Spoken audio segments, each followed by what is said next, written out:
Приїхала до баби. Зустрічає Ціна завжди біля порогу. Ти чий будеш, чи чия? Йойка, ти гарна! Де ти все взяла?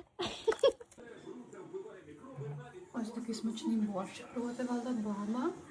Олів'є, рибку, голубці зараз ще гріємо. Ми вже поїли порцію борщика. Дуже смачний, з курочки. Олів'є я також вже посмакувала. І смакую зараз рибку. Дуже смачно. Так смачно готує баба Іра. Все таке смачне, таке соковите. І зараз я доїдаю першу рибку і їм голубці. І зараз смакуватиму ось такі смачні бабині голубці.